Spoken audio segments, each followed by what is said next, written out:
O Brasileirão da Série A chega ao final cheio de surpresas, então bora falar um pouco sobre isso, mas antes, deixe seu like, se inscreve no canal e puxa a vinheta.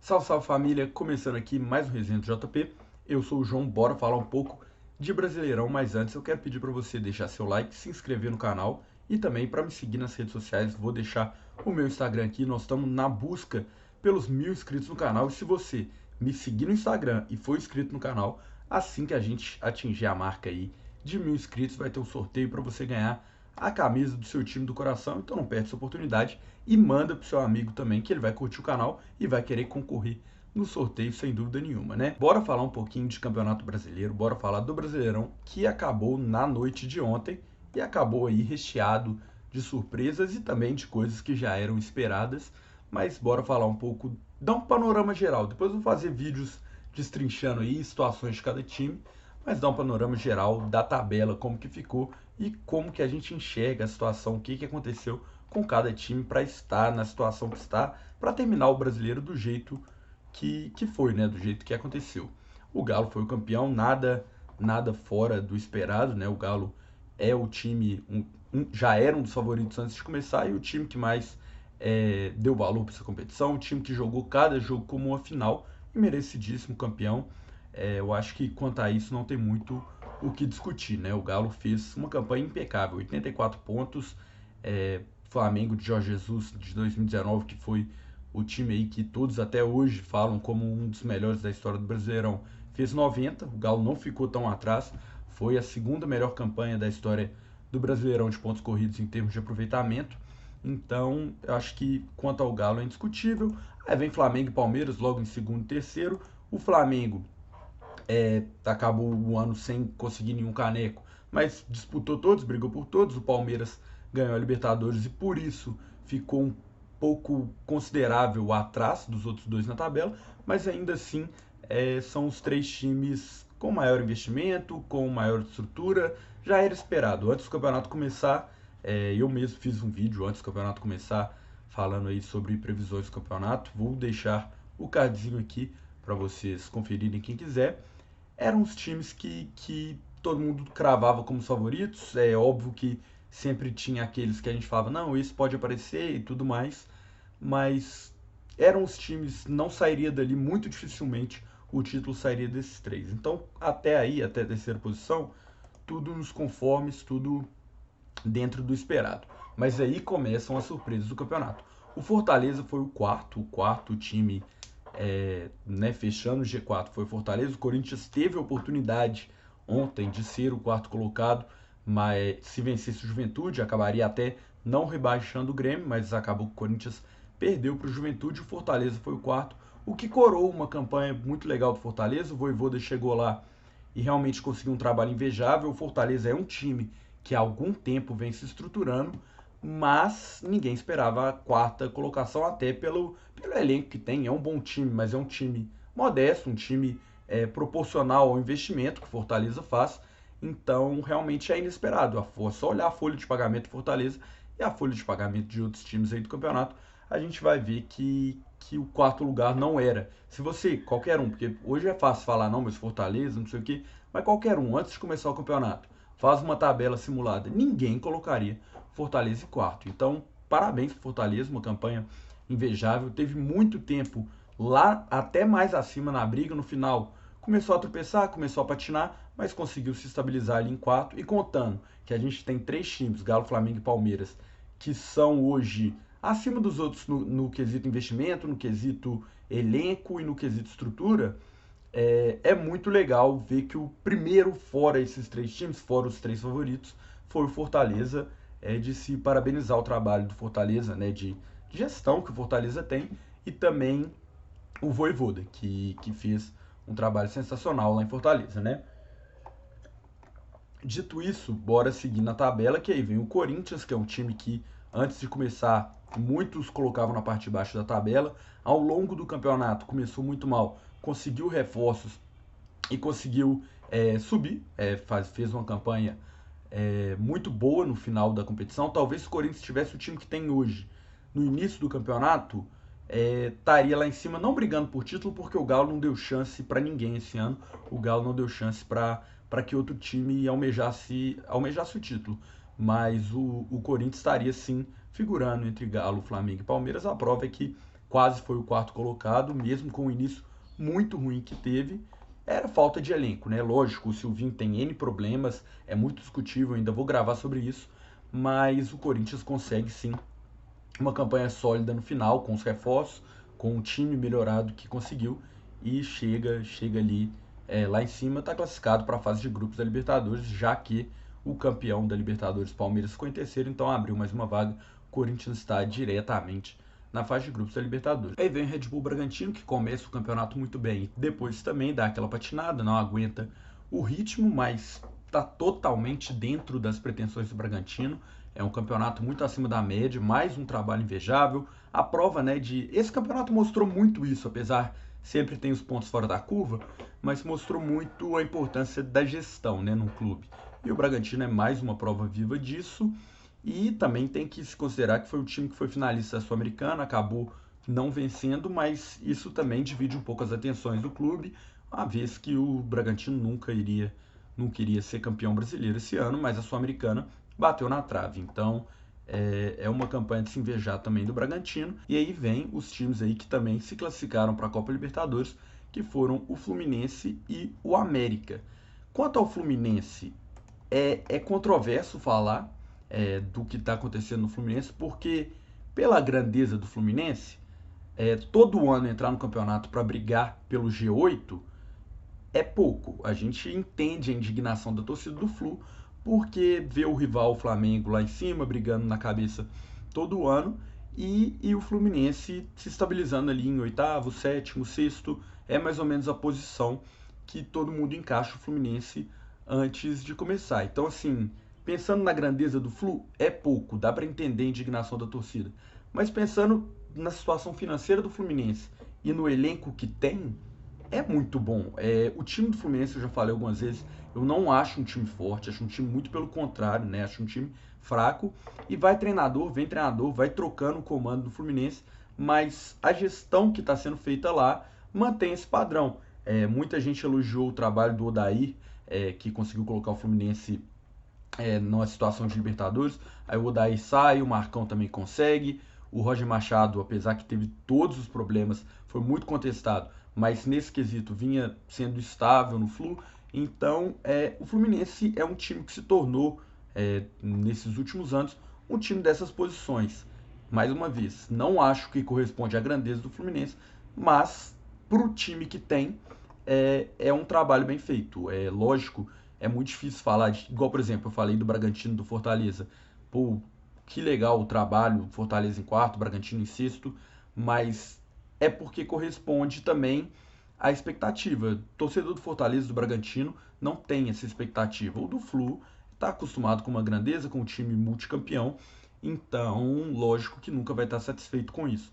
Mas dada a circunstância que vive o Fluminense, uma vaga na Libertadores é bacana sim. O Fluminense vai para mais uma Libertadores e ano passado foi eliminado umas quartas de final ali pro Barcelona de Guayaquil. Se passa, né, não passou no detalhe, se passa do Barcelona, teria o Flamengo pela frente, que é um rival. A gente viu em confrontos diretos, por exemplo, esse ano, que o Fluminense tem condição, num clássico, de vencer o Flamengo, apesar de não ser o favorito.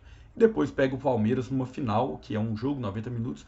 Então, assim, eu acho que as Copas são um sonho do Fluminense. Não tem como querer que esse time do Fluminense, no campeonato de pontos corridos, que é o campeonato que mais exige regularidade, faça mais do que isso. Então, eu acho que tudo dentro dos conformes. Aí vem o América, que tem que se elogiar muito o que o América fez, conseguiu pela primeira vez na história uma vaga em Libertadores e é a prova da gestão.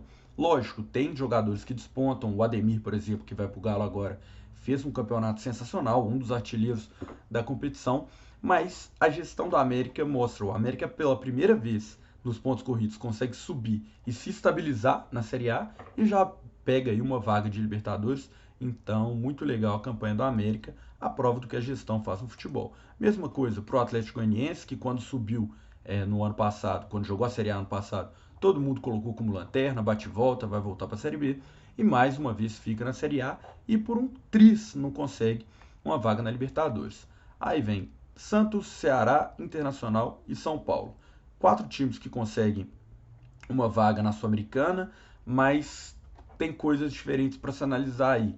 O Ceará, confesso que eu esperava até mais alto esse ano, porque o Ceará ano passado fez uma campanha legal, o Vina vinha jogando muita bola. Eu esperava alguma coisa do Ceará, mas não que esteja ruim o Ceará conseguir uma vaga de campeonato sul-americano. É muito legal e é um time que eu acho que pode surpreender, um time que está crescendo. O Ceará tem esse potencial sim e vai mais uma vez jogar um campeonato internacional. Já São Paulo, Santos e Inter são campanhas decepcionantes, né? Lógico, dada a circunstância, o São Paulo e o Santos brigaram contra o rebaixamento o ano inteiro. Não é que a Sul-Americana seja ruim, pô, vai disputar a Sul-Americana, são times que têm condições de vencer a Sul-Americana, mas pela grandeza desses clubes e pelo que almejavam, o Santos ano passado foi vice-campeão de Libertadores. O Inter foi vice-campeão brasileiro em um lance, lógico. Eu já falei isso outras vezes também. Não acho que o Inter tinha time para ser campeão brasileiro. Acho que o que aconteceu ano passado foi mais um acaso, mas ainda assim, 12º para o Inter é muito pouco. E o São Paulo também começou o ano muito bem. Eu mesmo, nas minhas previsões, falei que era um time que podia surpreender, foi campeão, estava embalado e decepcionou, né? Eu errei, confesso que eu errei, e muita gente errou também quando falava do São Paulo no início da temporada. São 3 times que vão jogar a Sul-Americana com chance de vencer a Sul-Americana. O São Paulo e o Santos se livraram de um fim muito pior que podia ter acontecido, então nesse quesito foi bom, mas a temporada é ruim. Não tem como imaginar torcedor de Santos, São Paulo e Inter feliz com o que aconteceu. Não tem, não, e não existe torcedor feliz. É uma temporada ruim dos 3 times. Ah, mas o São Paulo foi campeão estadual depois de não sei quanto tempo. Não, é uma temporada ruim. O estadual é pouco para o São Paulo, mas pelo menos o pior não aconteceu, né? Então, nesse quesito, são 3 times que decepcionaram. Quem faria uma tabela no início do ano, colocando América, Fortaleza, Bragantino na frente de Santos, São Paulo e Internacional. Então, foram times que decepcionaram mesmo e não tem muito o que fazer. Aí vem o Atlético Paranaense, que não vai jogar Sul-Americana pelo fato de que já está na Libertadores. Foi um time que flertou com o rebaixamento até a penúltima rodada. Não vou falar que isso é bom, pensando em Atlético Paranaense, mas também não tem como culpar. Lógico, podia ter sido um pouco mais tranquilo, ganhado alguns jogos fáceis e se livrado dessa situação pelo time que tem, pela estrutura que tem, mas é um time que foi campeão sul-americano, ganhou a Sul-Americana e vai jogar uma final de Copa do Brasil agora, então claramente dá para ver que o foco não estava no Campeonato Brasileiro. O Cuiabá depois, brigando contra o rebaixamento até o final, conseguiu escapar e se manteve na Série A, o que é muito legal. O Cuiabá é um time que surge agora, então subir e se manter mostra um sinal de evolução. A tendência do Cuiabá é de crescimento. O Juventude, que é o time ali que não foi para a Sul-Americana, mas também não caiu para a Série B, conseguiu se manter, então sem dúvida está festejando de alegria o Juventude, que sobe para a Série A depois de um tempo e consegue se estabilizar. E aí vem a zona do rebaixamento, onde tem a grande surpresa do campeonato. Falei inúmeras surpresas, mas ninguém esperaria o Grêmio. Nesse vídeo que eu falei que eu fiz lá no início, que eu já deixei o card para vocês aí no início do vídeo. Fiz um vídeo antes de começar o campeonato, eu citei o Grêmio como um time que podia surpreender na briga pelo título. E era o que muitos esperavam, né? O Grêmio começa ali mal, aí vem aquele discurso de não, mas o time é muito bom, não vai cair, mas aí começa a desanimar também porque não pode sonhar com coisas maiores, acumula eliminações, troca de treinador, e a cada rodada que passa, a faca vai chegando mais perto do pescoço do Grêmio. Chega um momento que ficou insustentável, né? O Grêmio é um time que caiu estruturado fora de campo, o que é estranho, um time bem estruturado, bem gerido, foge à regra e com um elenco forte para cair. Tipo assim, óbvio que o Grêmio mostrou que o time do Grêmio não era tão forte quanto a gente esperava, mas para rebaixamento é um time muito forte e é muito estranho ver o Grêmio caído. É um time que ficou na zona quase que o campeonato inteiro. Não vou falar que não foi merecido pelo que jogou em campo, mas pela estrutura, pela gestão e pelo time que tem, é muito estranho ver o Grêmio caindo, sim. Um time que cai com Rafinha, com Douglas Costa, Ferreirinha, enfim, uma série de jogadores que eram cotados entre os bons jogadores do futebol brasileiro, então é muito estranho, sim. O Bahia também é outro time que me surpreende caindo. Muito se fala do Bahia, exemplo de gestão, o que o Bahia está fazendo, está mudando patamar no futebol do Nordeste, mas os resultados do Bahia ainda não apareceram. O Bahia é um time que mesmo se tivesse gestão boa, quanto falam aí, é um time que sempre briga ali, naquela região. Mas ainda assim, é um time que sempre se mantém. Achei surpreendente um pouco, tipo nada que se fala, não, o Bahia caiu, inacreditável, mas não mostrou o futebol que a gente esperava. O time do Bahia, Rodriguinho, jogadores de nome, não era um time que me faziam. Não era um time que eu acreditava que estaria jogando a Série B no ano que vem. E aí, Sport, Chapecoense, as grandes decepções do campeonato, Chapecoense principalmente, né? O Sport mereceu cair e a Chapecoense eu acho que não tem nem o que comentar. Um time que em 38 jogos faz 15 pontos, era um time que não merecia ficar mesmo. Desde o ano passado, quando a Chape foi campeã da Série B, no fim do ano o nível já tinha caído um pouco, e não só o nível caído, era um time que se mostrava muito dependente do esquema de jogo. Tava com o Humberto Louser, era um time muito fechado, uma defesa muito sólida para a Série B. Aí assim que troca o ano, além do fato de que os adversários ficam muito mais fortes, é muito mais difícil se manter um time que só joga para defender, um time que joga pelo 1-0, muda o técnico. Então perde toda a característica, aquele time que era retrancadinho, aquele time que dificilmente tomava gol da Chape, passa a ser uma das defesas mais vazadas do campeonato, e a Chapecoense cai aí sem discussão nenhuma, né? Um time que entrou para fazer figuração no campeonato. E detalhe, curiosidade, o mais engraçado disso tudo, o único time que o campeão brasileiro, né, que o Galo, não conseguiu vencer no campeonato foi a Chape. O Galo venceu os outros times pelo menos uma vez, seja no turno, seja no retorno, e teve 2 empates com a Chapecoense. Então, as loucuras do futebol, né? No geral, eu acho que é isso. Dei um panorama de cada time. Obviamente, o vídeo vai ficar maior do que os outros vídeos e depois eu vou destrinchar. Falar um pouco do Grêmio, que eu quero fazer um vídeo especificamente do Grêmio, do Internacional e de outros times aí que eu acho que tem situações interessantes e até para projetar para o ano que vem também. Mas o fim do campeonato eu acho que era justo eu dar esse panorama, fazer esse vídeo um pouco mais longo e falar um pouco de cada time. Se você concorda com o que eu falei, deixa nos comentários. Se você discorda de alguma coisa, fala nos comentários também, que eu quero saber, eu quero abrir esse debate com vocês. E também queria pedir para você deixar seu like e se inscrever no canal, beleza? Um abraço para todos e fui!